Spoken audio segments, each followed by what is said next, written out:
Beyond the unexpected brilliance of their 2021 final run, the Montreal Canadiens have not played a major role in Stanley Cup in recent years. Since their last championship win in 1993, a yearning for the illustrious 25th Cup has been an ever-present sentiment. But Montreal isn't your run-of-the-mill NHL city, and the Canadiens are far from being just another hockey team. Let's dig and see how the Montreal Canadiens may secure their 25th Stanley Cup.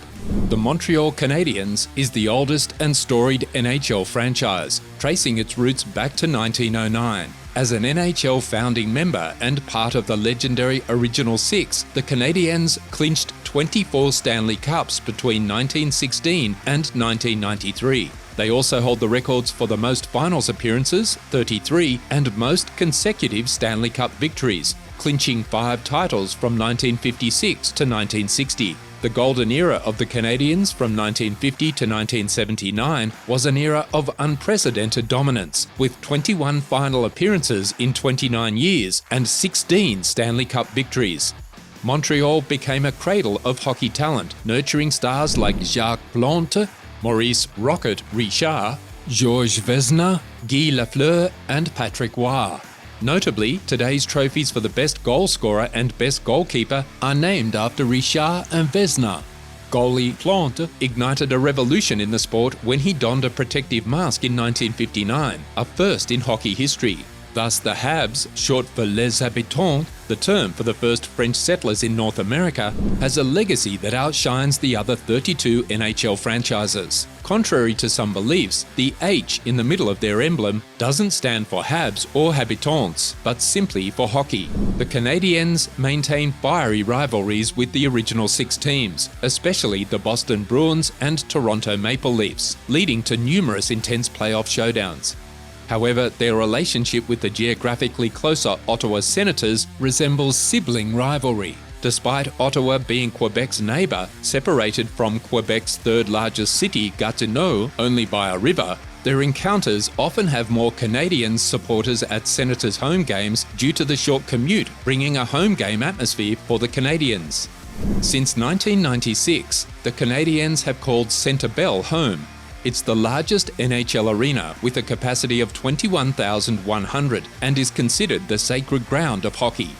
On the arena's forecourt, the logo is set into the ground with paving stones, and there are also statues of players, stylized jerseys of legends, and portraits adorning the high facades of the non-glazed arena exterior. A small open-air ice rink is of course not to be missed. Inside, the stadium preserves tradition. A wall-high display case housing 24 Stanley Cup replicas greets players before they enter the locker room, offering a daily encounter with history. In the dressing room itself, there is a saying that then-coach Rick Urban had put up in the old Montreal Forum back in the 1952-53 season to inspire his players. To you from failing hands we throw the torch, be yours to hold it high. It's a passage from the poem In Flanders Fields, which refers to the First World War. It is about passing the torch as a symbol of freedom from the hands of the dead soldiers to the next generations. In recent years, the Canadiens have been perceived as a team bearing the weight of past triumphs, hinting that only a united front could lead to future success.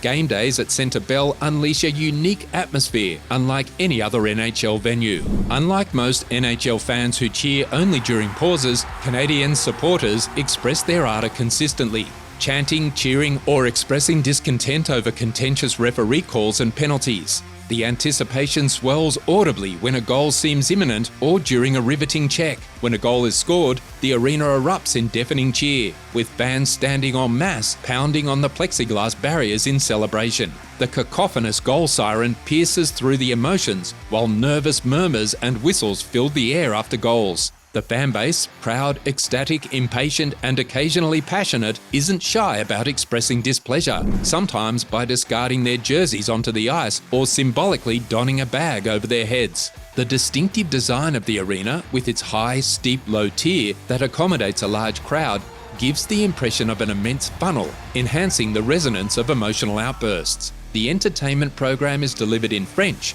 featuring both the ubiquitous Make Some Noise and its French equivalent Fais du Bruit on the video cube. a DJ and the essential classic stadium organ accompanying the supporting program, underscoring the venue's tradition. The organ player, Diane Bibeau, wears a Habs jersey adorned with a clef instead of a number. Ever since I was 8.5 years old, I've wanted to play the organ for the Canadiens, she recalls. In 1987, I started playing for them. At that time in the Montreal Forum, on the same organ I play today. For me, like all other fans, hockey is a religion. It's my life, it's in my blood.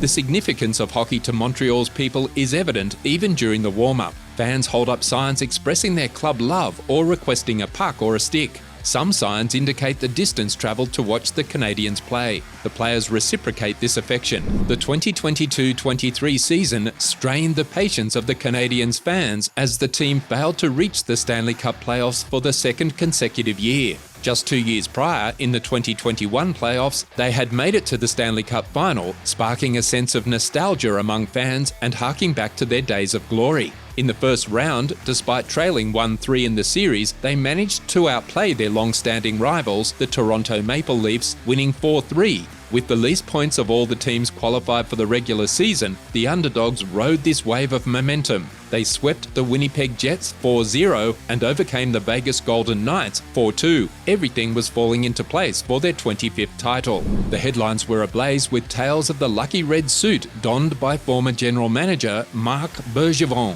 and the enormous crowds that thronged the Centre Bell's forecourt, an unexpected sight due to Canada's stringent pandemic regulations. But ultimately, they were stopped in their tracks by the formidable Tampa Bay Lightning, losing 1-4. The following year, the situation deteriorated and the once Stanley Cup finalists hit rock bottom, ending up as the worst team in the entire NHL. The current crisis for the Canadiens can be attributed to the significant injuries suffered by Carey Price and Shea Weber, who had been the team's long-standing franchise goalie and stalwart defenseman, respectively. Price, whose contract with Montreal extends till 2026, could only manage 5 games over the past 2 years, last playing in April 2022.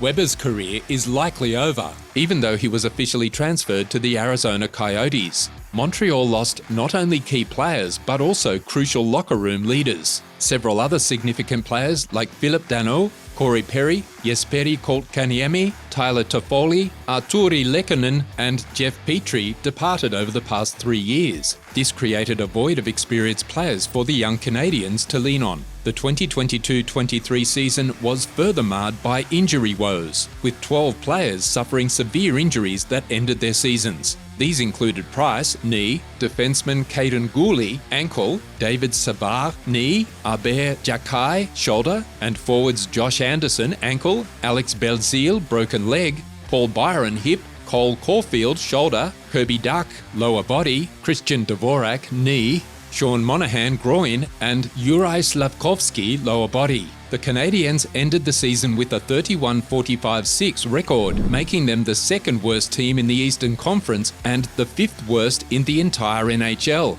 We've grown accustomed to losing, but this year it's easier to accept because there's a good draft with good players, says a fan named Maxime, showing surprising calmness in the face of the team's dismal performance. In Montreal, we can be patient. We have a solid young core, and we can wait another couple of years for them to mature and become a winning team again.